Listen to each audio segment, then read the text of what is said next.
have a theory of this case, and I want to throw it out to you against your superior knowledge. But before I do that, can we just pull back and assess the political effects of all of this for a second? Yes. So Oklahoma City happens in April of 1995. Clinton is totally focused on his reelection at that point. Things are about to get things are about to get really crazy in his life with the Monica Lewinsky stuff, and there's just a lot going on in America at this point, and Clinton's worried about it. He's unpopular. Oklahoma City happens. What happens to Bill Clinton's political career? This saved his political career. He was, everybody remembers him as the great comforter in chief, going to Oklahoma City and in a, almost ministerial way, right?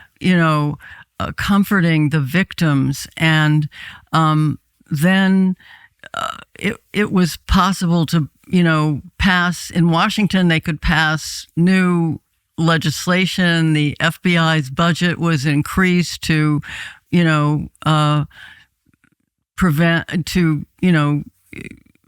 prevent terroristic attacks. I mean, it was, it was the beginning of,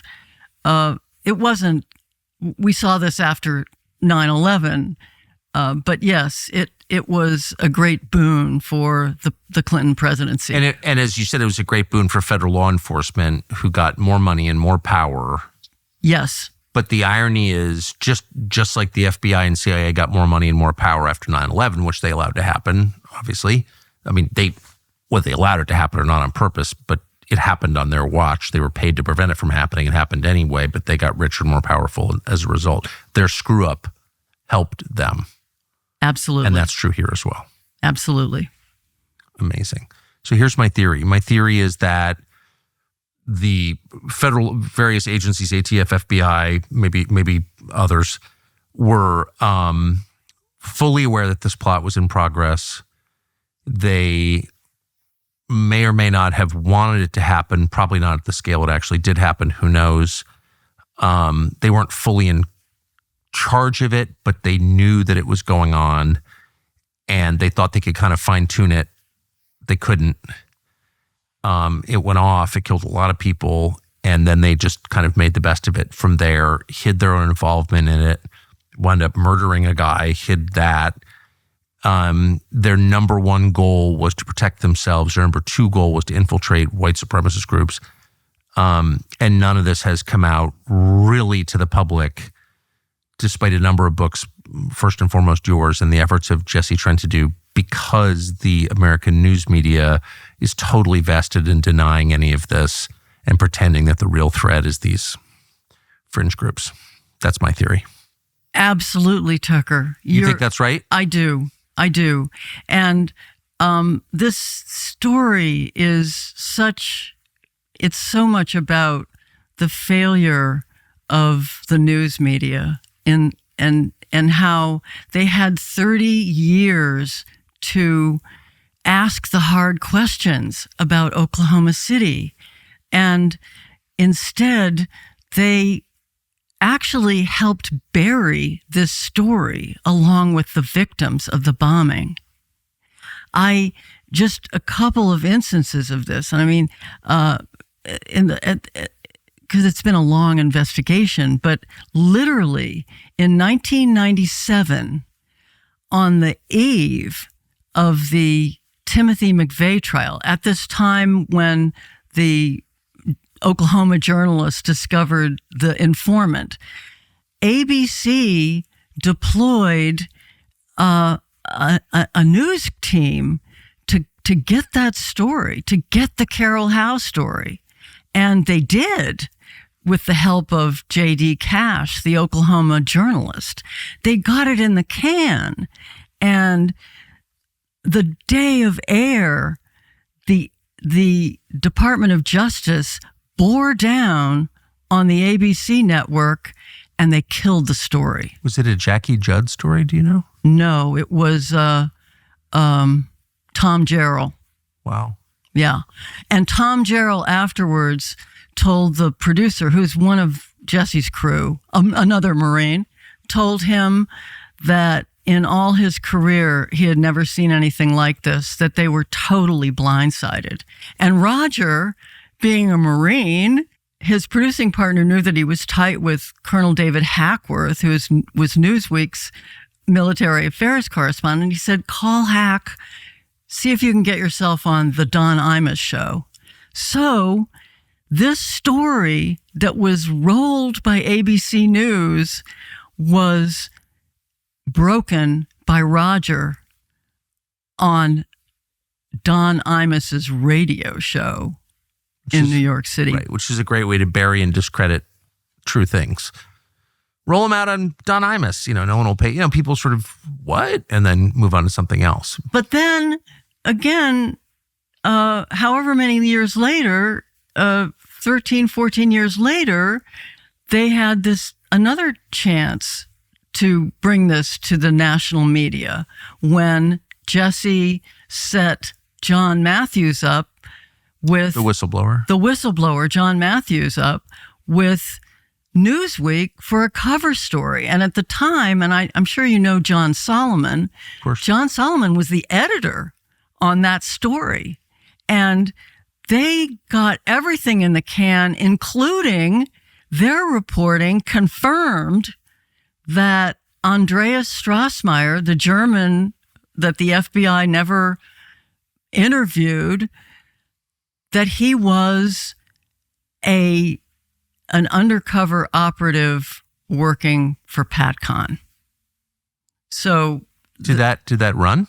No, none of that information Why? ran, because just as back in 1997, the Department of Justice bore down on Newsweek magazine and its editor, Tina Brown, and the night before the story aired, every detail, including, as I told you, the sighting by John Matthews in San Saba, Texas, all gone, all removed. So the U.S. dollar is not the bulwark it has been for our lifetimes. It's actually getting weaker. It's depressing, but it's true. Decades of Washington money printing, the misbehavior of the Fed has devalued the U.S. dollar to a point that you couldn't have imagined 30 years ago. Bad decisions in Washington are making you poorer, and it should make you a little nervous. Makes us a little nervous. The entire system is just backed by trust in the government, but what if no one trusts the government? So one of the results of this is that a lot of people want to invest some of their money outside the dollar system and some in crypto. They don't know where to start, though, and that's where I Trust Capital comes in. Their platform makes the crypto game easier, safer, and smarter. You can use it to pair the long-term tax benefits of a retirement account with the freedom to invest in digital assets. So there are potential big upsides here. They also offer secure non-retirement crypto accounts. I Trust Capital uses a closed-loop security system. So if someone gets your login, they can't send your crypto to an external wallet. And if you ever need help, there's someone right there to talk to, a real person in the United States, an expert at your service. It's complicated, crypto. It can be. This makes it simple. It's easy to set up an account. You can do it in minutes. You can start investing today. Click the link below or visit itrustcapital.com/Tucker. Use the promo code Tucker for an additional funding bonus. Why? And Tina Brown made that decision, so far as you know? As far somebody at the publication made that decision. Yes. Why would it was an executive edit? Right. If it was Tina Brown, I used to work for Tina Brown. I would be sad to hear that. That's pretty craven. I would not be surprised in the slightest, but I would be sad. I don't know that, but it sounds like somebody made that decision. So why would a news organization cave to the DOJ on something like that? I don't really understand. Well, perhaps by threats. I mean, I didn't hear any profanity comes immediately to mind. I mean, if I got a call from DOJ saying you can't say that. In the first case, I did hear an explanation from Roger Charles, who worked on that story that was killed, and he said that the principals were calling. This is what the network, and what was said was, if this story runs, it will be the end of the ATF, and there will be machine guns on every corner. And that was enough for the executives in New York to say, we can't go there. Right. So it's going to get in the way of gun control. So don't do it. There's a larger goal here, which is disarming the population. Okay, whatever you want. Right. No, I mean, we could do hours because you spent your life in the media as I have, and just the corruption of it is just it's beyond belief. But everyone knows that. I guess what I would say is that by not covering stories like this, you allow new ones to occur. So this was 1995. Then you have 2001, 9/11.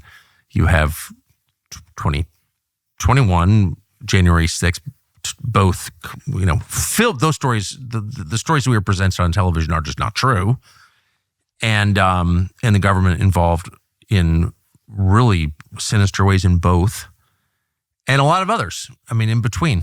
The Gretchen Whitmer assassination attack, where like everybody involved seemed to be a Fed. That's a huge alignment to that story. And I would mention one more, Tucker, which was new to me as I researched, is that the Boston Marathon bombing has spun out a whole spiral of possibilities that the older brother, the one who was killed, was an FBI undercover operative. And there's a book written about that. And Dana Rohrabacher, the same congressman who tried to look... From Orange County, California. Yes, yes. He pressed with... a House investigation into the Oklahoma City bombing and the possible German connections. I mean, looking, among other things, at Andreas Strassmeyer. He continued to look at this same picture after the Boston Marathon bombing and just faced stonewalling from some of the same people. I mean, Janet Napolitano, who was involved in the Oklahoma City bombing case, was one of the ones stonewalling him. And Robert Mueller, who, of course, was involved in, Jesse's case, trying to get justice for Kenneth on Capitol Hill. That's another whole story. But yes, to your point about what has happened since the bombing, since the Oklahoma City bombing, because we don't know what really happened, and the potential for this creeping surveillance cancer that seems to, attach to so many of these terrible events where we still don't fully understand what happened. Thanks for watching our YouTube channel. We hope you'll subscribe to it. And by the way, you can hit the little bell on there and get notifications every time we produce a video. We hope you'll do that also.